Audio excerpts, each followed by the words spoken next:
Hello, world. My name is Shane Ham. I would like to take a minute to share my testimony with you, whether you're a man of faith or not. I don't know about you, but in the last 5 years, I've really watched this world go from a sane place to an insane place. And although I know I cannot put all that in one person's hand or my own hand as a fault, I do take some blame for the amount of time it has taken me to come out and share this message with you in the medium that I am. God has called me to be the last prophet this world will ever see. And that's not something I grew up understanding. I grew up around Christian people, around spiritual people. But anytime in my Christian walk that I heard of someone say, hey, I'm a prophet, I got uncomfortable. I didn't understand it. I didn't know if that was possible or, whatever you want to say. But I found out quickly with what has occurred in my life that changed the shape of who I am in every single way was the run-in I had with the Holy Spirit almost 5 years ago to this day. I am most known for strength in this life.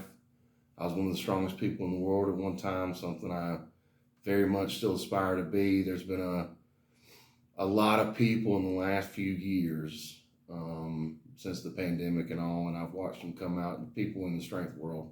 They've come out and they've retired, and they've come out to say, I'm glad I retired, I'm done with it, I couldn't be happier.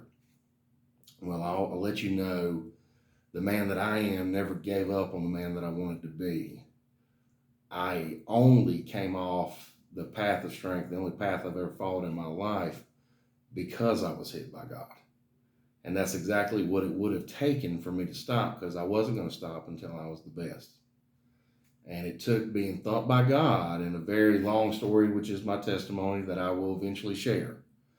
All the finer details of what led up to this moment. But I want to share the broadest thing I can with the most amount of people right now. And that was that 5 years ago, I was a normal man. I thought of myself and my own happiness. Who doesn't, right? And then I was hit by God. And I realized I was selfish.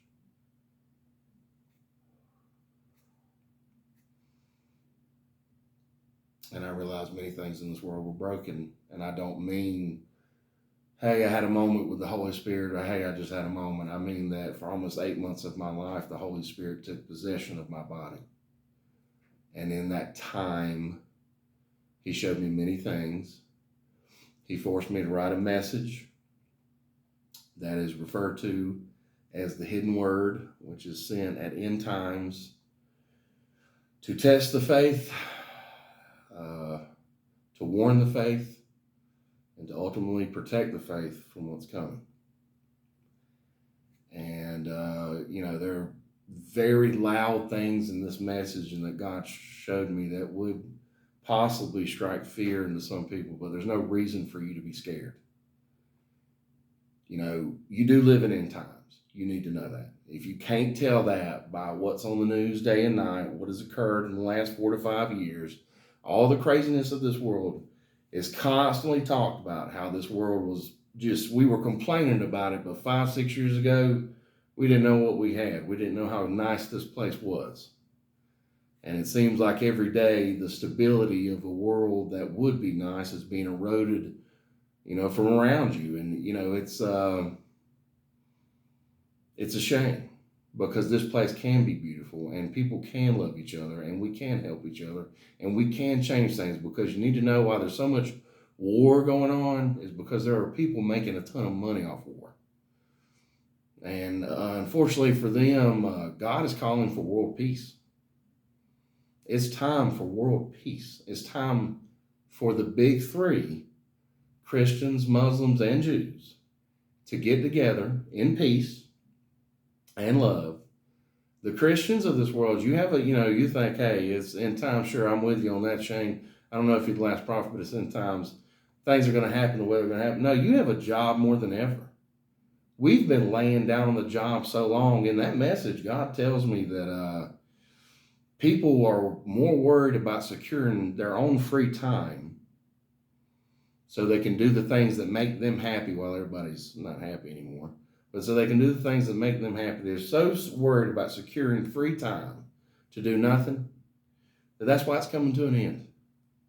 Because so few of us think about each other. You got families that barely talk to each other. You have friends that don't even see each other anymore. People, everything has changed in the last 3-4 years. And the reason I feel at fault is because I've seen all this before. It wasn't fun being shown the things that are coming. And it's not going to get better. God warns explicitly that unless good men of God rise to the occasion to protect people, that evil's going to have its way in this world. That's what's coming. That's what I was told 5 years ago, and now all of a sudden you hear World War III this, and there's a new war over here, a new war over there. Every time you turn around, it's your politicians making money. It's people have sold their souls for money all the way to the top. And it's been bad for a long time, but it's never been this bad. This stretches across all nations and in all places. I grew up believing I was an American and I was a Christian. I was kind of better than most people. It's bad to say, but it's where a lot of us go in the faith. And I thought I was better, but what I didn't know was a lot of these places we call third world countries, well, at the top of the deal, they have a billionaire who's bought everything there and enslaves the people of the region to pull the natural resources out so they can take those natural resources and sell them to you at a huge markup so they continue to make billions and billions of dollars while using slave labor to do so. And they've done it to third world countries, and we watched this evil for decades and decades, and guess what? It's coming to roost on American doorsteps because we're being broken the way other countries have been broken. We're getting broken from the inside out. Your politicians have sold out so exclusively that, they allotted $5 trillion for COVID relief and protection. Half of that budget ended up in the hands of China. And guess how much money that is? Enough money to run their military for the next 8 years. If you end up in World War III with China and Russia versus us, if we go there, if it ends up happening, guess what? You paid their bills to do it. How much sense does that make? None. There's not much about your world that makes sense anymore. Hey, I don't know if you've looked lately, the third leading cause of death in the United States is medical error. Wow. A medical system that thrives when people are sick constantly. Economic system where the richest get richer when people are doing poorly. And a government that can't stop throwing itself into war because it wants to pay off, to pull the budgets for the war contracts that pay out billions and trillions of dollars. This is the world you live in, and unfortunately, it's not going to get better. They're going to continue down this path. It's going to get worse and worse. And there are some things Christians need to do, but if you believe in anything that I say that you live in end times and that you have finite time in this world, period, whether you live in end times or not, you need to start showing love in a way this world does not understand right now. We have forgotten. We were shown. Jesus came to this planet, and there's so much to say spiritually, but let me, without bouncing around, let me be very clear. Jesus Christ has already visited this place once before, shown us all how to live, a perfect sacrifice and a perfect example of how we were supposed to live. And in the thousands of years since, we have lost our way. We do not show love. We don't love our enemies. We barely love our families. And one thing about this time that God has shown me,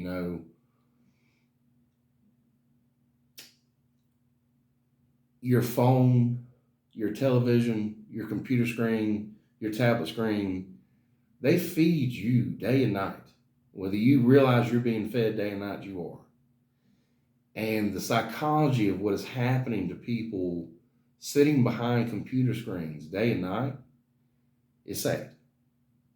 They don't love each other like they used to. They're more concerned about clicking something on a screen than having a real life anymore, than having real relationships anymore. This is all a consequence of living in the times you live in, but I'm not telling you everything's evil. I'm telling you can use anything for good. But we have all fallen into the trap of, hey, I got to have a cell phone. I got to know what's going on 24/7. I got to be on social media. Hey, I'll let you know on this path God has given me as a prophet. There's no one I like in Scripture more than Paul. And Paul wrote about how things would be at end times. And one thing he wrote about was, at end times people would be lovers of self. What do you think social media has done to us all? Me, look at me, like what I'm doing. Oh, you haven't been liking what I'm doing, I don't like you. Let's argue about everything there is to argue about. You don't even find a reason to talk to each other, love each other. You find a reason to fight with each other. And that's the sad and abysmal thing people are sitting on right now. Everywhere you go, people are fighting, people are shooting each other. Crime is through the roof everywhere. Wars are everywhere. Macon, Georgia hosts more churches than any city in the history of mankind. And yet we have reached the highest crime rate per capita while holding that title, the highest crime rate per capita multiple times, while having more churches than any city in the history of mankind. How is that possible? How is that possible that there could be that much spiritual church loving presence and you don't see it on the streets where it's supposed to be? Churches taking in hundreds of millions of dollars. Church funds holding hundreds of billions of dollars. Meanwhile, people starve. People, the nation is getting turned into renters by the things going on with the financial markets and housing. And people can't keep up. We live in a time where a lot of people are struggling and nobody wants to talk about it. Hey, almost 20,000 people last year lost their millionaire status in the United States. I'm not telling you, I feel the worst for anybody who's been doing so good and now they got to struggle. I'm not telling you that, but I am telling you that it's a sign things aren't going well and you no longer have those people who can give out jobs.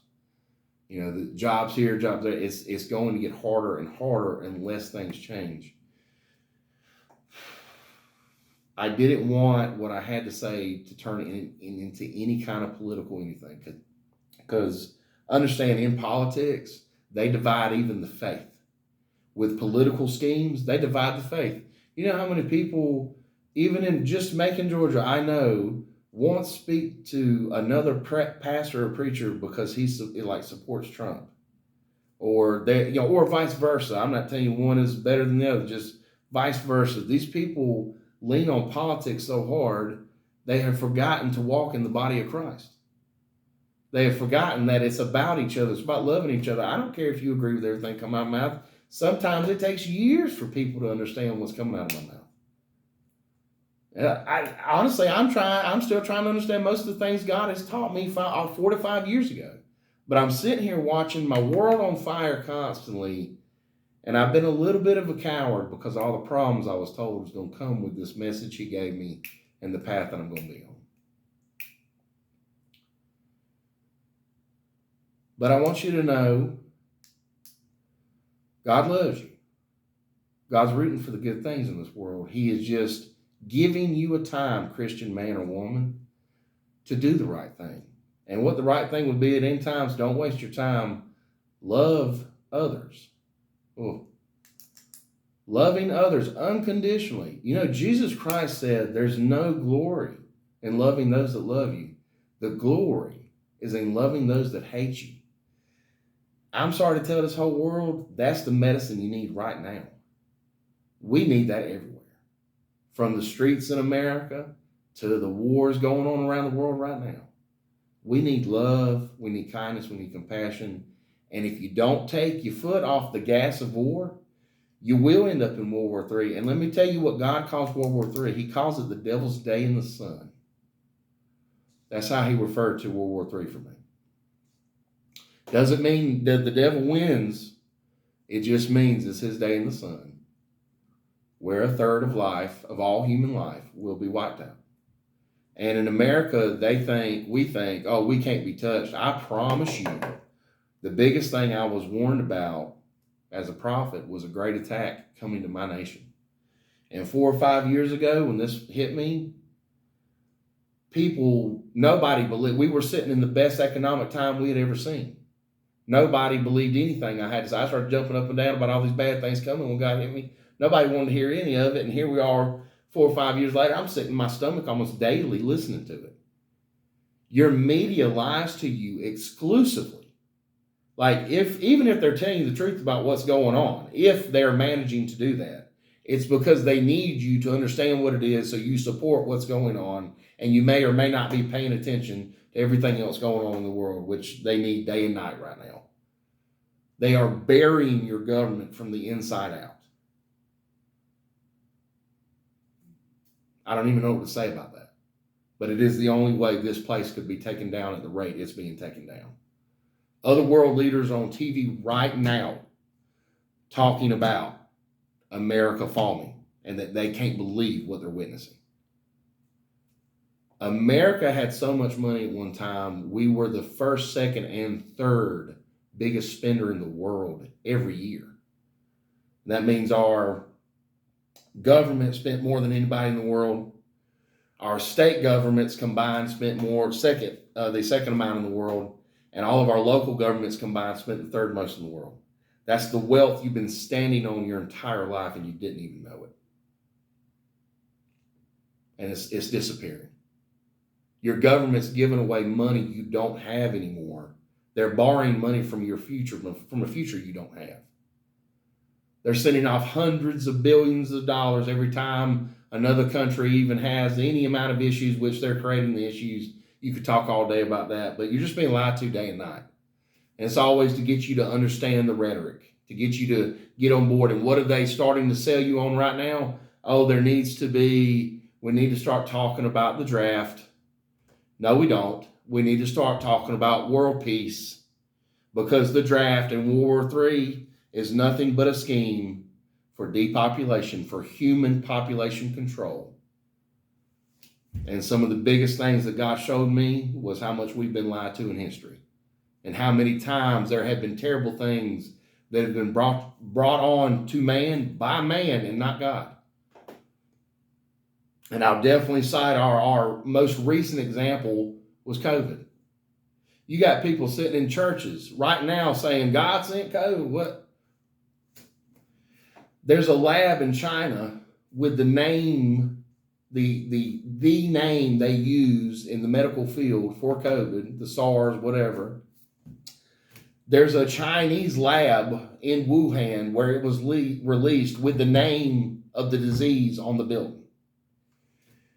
It didn't come from God. It was designed to kill off the weak in society and also cause a pandemic and shut things down.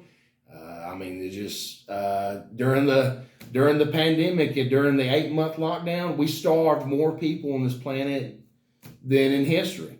You've got more people in slavery right now than in history. In 2017, more Christians were slaughtered for their faith than ever in history, including the great Roman persecution. Your world is soaked in evil right now. And good men of God just keep sitting at church when they go to church nowadays and worried about if they, said something bad this week, or, all the little petty things that you'd be like, oh, I wish I was doing better at this or that. What about that showing love? The whole basis of what Jesus showed you to do. Show love, show it unconditionally, show it at all times. If someone steals from you, steals your jacket from you, you give them your scarf. This is Jesus's points. He pointed out on how to love people. We have forgotten it, and we are falling apart without it. And if we don't start leaning back the other way, we're going to tear this world apart and everybody in it. And unfortunately, the poor and the downtrodden will suffer like never before, while the rich will hide away in their mansions with all the money in the world they've collected while messing over an entire civilization and population. It's happened many times in history. That's not the end of the world, but the end of the world is coming. And I'm going to go ahead and lay this out here right now. And this again, no fear, but the Antichrist being here, he's got things to do for his master. I'm not allowed to know who he is. I'm just told he's here. And the man that's going to have me murdered is going to work with him. I'm going to be murdered for the words that are sent through in the business I'm going to start. The business has been started, but we are still in the phases where we need a few people on board. And it's the people God has called us to reach out to.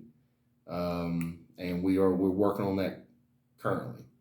But in the interim, I'm going to do my best to show you that God has made me the last prophet this world will ever see. And I'm here to show you what he has to say. And it starts with taking care of the poor, the homeless, the hungry, the elderly, anybody in need. It starts with unconditional love in that arena. Let me tell you something that blew my mind, and I'll get into this deep one day. God told me if they don't house the homeless first and feed the hungry first before they even have a place to sit down, now that this time has come that you live in times, he said it's a house of good intention without those things. It is not his house. And I don't care if that offends you or not, but I'll tell you right now, you do not go to church unless they house the homeless and feed the hungry first. And that's according to what God had to tell me. And one of the other things he told me was that I wouldn't go to church anymore when he hit me. And I thought it really confused me, because I was like, what do you mean? I'm going to serve you day and night. Why wouldn't I go to church 24/7? But even though that confused me, I obeyed him. I did what he said. And there's a much longer story to all of this. But just know, after 3 years of waiting, God sent a servant to tell me exactly where to go. The place where I ended up going was a place called Jericho Roads Ministry.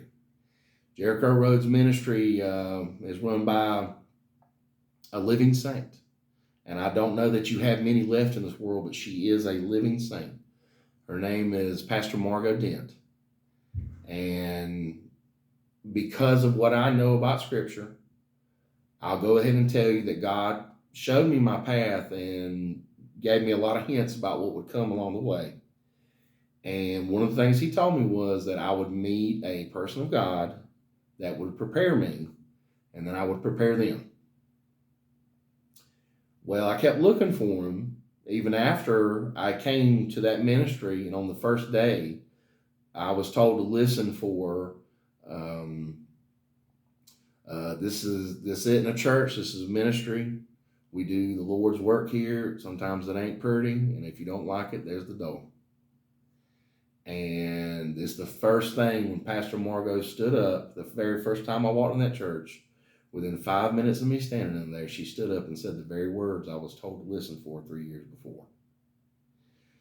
Even though that was the case, because of what I have been taught by Scripture and men of God and the Baptist faith and all these things, I wouldn't adhere to Pastor Margot. I'd serve in this place, but I wouldn't adhere to her. I thought I was looking for a man of God. But I'm going to go ahead and tell you, this woman of God has taught me more about Scripture than any man of God has ever cared to take the time to. And every single thing I've gone through in the last almost 2 years being around her, every time I was about to give up, I couldn't do this, I was breaking, every time the Holy Spirit would speak to that woman and say exactly what I needed to hear, or they would speak to the person preaching for that Sunday, and they would say exactly what I needed to hear. And on top of God calling me to this place, this place is a house of prophets. I can't tell you how many have come up to me and told me, I knew you'd be here one day. I just didn't know you were. Some of them tell me I knew you'd be white, which I thought was hilarious. But they would tell you they dreamed of you before they ever met you. I've had nothing but spiritual confirmation after spiritual confirmation for years. And watching this world burn, I can't do it anymore. I feel though I'm running out of time to tell you how to stop this and how to change, and I don't want that to be the case anymore. So this is an introduction to who I am as a man now. I've been ordained an evangelist by Pastor Margot and the great people at Jericho Roads Ministry. And by the way, this place God led me to, they've been guilty of feeding more people than all the charities in Middle Georgia combined. The building this is run out of is a very small community center in what most would call one of the hardest places in Macon, Georgia. It's off of it's on Napier. And that's a lot of people would be, I've heard military guys from the base talk about that they would be weary about going to church in this area because of how dangerous it is. And it's not. But that's the place God has called me. And I've watched her serve God in a way I've never seen. And her teach me and have a passion about teaching me. She's my teacher. She's not a preacher. This woman is a teacher in spirit. And she has taught me so much. And she has served God for, every time I hear something about this woman, it's another good thing. You know how people walk up to you and eventually go, "Oh, let me tell you about something you don't know about this person." They never come to me and tell me something bad about Pastor Margot. It's always proving she is a saint. And since she was 5 years old, she's 71 now.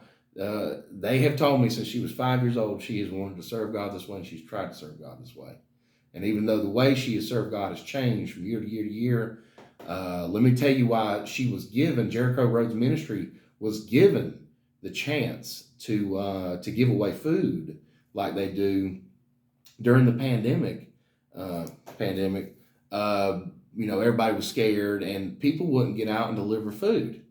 And that includes for the food bank, that nobody would get out and drive the food around. They were scared. And, Pastor Mark and her husband in their late 60s or early 70s, and they're the only people in town that said, "We'll do it." All through the pandemic, they delivered food for the food bank, and that's the reason the food bank gives them the contract they do to be able to give out food now on these streets. But they were in their late 60s and during the most dangerous time in the world, and guess what? They didn't get sick, and they delivered food, and they got blessed for it. But I'll tell you right now, all they do is prove who they are. I love serving God, but there's plenty of times where I serve God and I go off and just take a breather, a daily breather, to go do something that takes your mind off the hard work you're doing or whatever you got going on. Whatever it is, I take that time. I truly don't believe that Pastor Margot even takes that time. I believe she even allots that time for God. And I don't want to spend too much time praising one person, but y'all need to know that woman's the real deal. And I am blessed to even know her. I'm blessed to be able to bring people around her. There's so much I have to say about my journey, but I've met so many incredible people, and now meeting people in the faith that have just served for 40, 50 years, just relentlessly served, and still have a heart for loving people. That's incredible. That's incredible. And understand, when you start really loving people, you're going to have to love people in bad situations. They may be on drugs. They may have issues. They may have addictions. You got to love them through it. The church has really lost sight of that. There's churches can't even get together because, hey, they like purple seats on Sunday and we don't. We're going to go start a church down the road. That's an actual story out of Macon, Georgia. That they didn't like the chairs, so they went down the road. Let me tell you something. When you go to church, it's not about you. We've lost that. Oh, it's all about me and how I feel and am I doing. No. It's about community. It's about love. It's about showing love. It is about growth. But you never going to be holy. You don't show love. And all these pastors right now that they preach day and night over the littlest things going on in, oh, are you cursing? Are you doing this? You don't want to talk about one of the highest suicide rates in history right now. You don't want to talk about how this country's been completely okay with slaughtering babies on a scale most countries have never seen. In our own backyard, how this Christian country has invaded so many places to take their natural resources and bulldoze any amount of civilized society that was there in the pursuit of wealth. We're supposed to be this Christian country, but we really have built a bad reputation for ourselves. And I'm telling you, I still think this is a great place to live, but it's not going to be for long if we don't start listening to the wisdom that God sent. I've only got so much time to teach you and tell you, but I'm going to do all I can while I'm here. And don't think this is comfortable for me, or Shane ever wanted to be famous for this or anything of that nature. That is not what I wanted. My dream was to be the strongest dude in the world, of course, but I wanted to make enough money to be left alone, have my gym, have a place to train, pay my bills, and be left alone. That was my dream. I've never wanted to be famous for anything in my life. It's very uncomfortable for me to get up in front of people and share anything. But I've been, and I'll tell you how slow I am. God sends this message through me and all this. It took the servant of God who had to tell me where I was going to end up going to church. It took that person telling me I was going to preach. God possesses me for 8 months, sends a message through me to warn people about many things. And I didn't even get the fact that I was supposed to preach, but I was taking on so much information, talking with the Holy Spirit.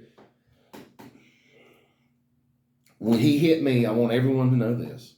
This was cool, but this was surprising.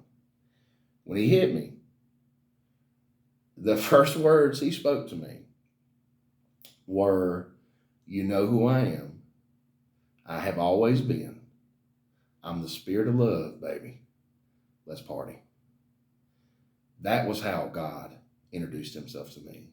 And then he began to speak at a rate I could barely keep up with. I had never received so much information in my life. The aura of intelligence in the situation, I could barely keep up with him. I just couldn't. I couldn't believe how much. I couldn't believe where I was talking to God. I couldn't believe all this stuff was being said, but I could barely keep up with him. And not only could I barely keep up with him, he was the coolest thing I'd ever met in my life.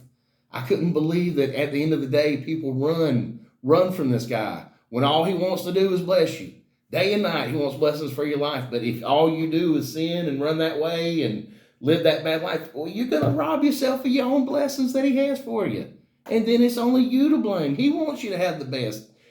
Yes, sometimes you got to go through things to learn, and we have growing pains and all that. But he wants the best for you no matter what, man. You have no idea how much this guy loves you, to the point that he drove me crazy. And I would say that in all respect, but it drove me crazy the way he had a heart for the lost, the way he had a heart for the people who don't understand him. He had so many things to teach me about that, because he told me so often people go, "Well, I'm looking for God. Oh, found him." Get their fire insurance, walk away. Then it's just a good idea. Then they live exactly how they want to their entire life. And then when nothing goes their way, they go, "God, why?" They look up and go, "Why?" When they've been making the decisions all on their own the entire time. It's very odd, the things you teach yourself or try to tell yourself when you're living that sinful lifestyle, that it's going to make you happy. It's going to do this, it's going to do that. And what you realize is the price of your happiness just keeps going up. And, you make more money. Well, now I got to spend more money for more happy.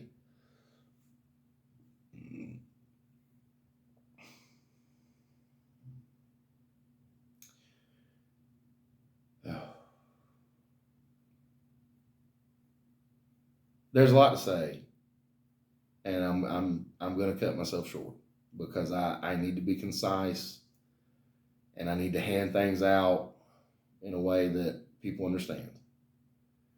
So I am making the call to all to start serving, doing Christ's work in this world, loving others, loving the poor, loving the old, the weak. In the times that are coming, real Christians are going to have more time to shine than ever. People are really going to be struggling, man. And I hope that just maybe we can inspire enough good people to do the right thing that people won't have to struggle alone or won't be without. That they know they're not alone, that, hey, people of God living on this rock and still love people the way Jesus tried to show us to love. And I just have to make that clear as well, since I'm talking so honestly. There are a lot of things to do in end times as far as making the right things happen. One of the things that has to happen, no matter what, that peace has to go down.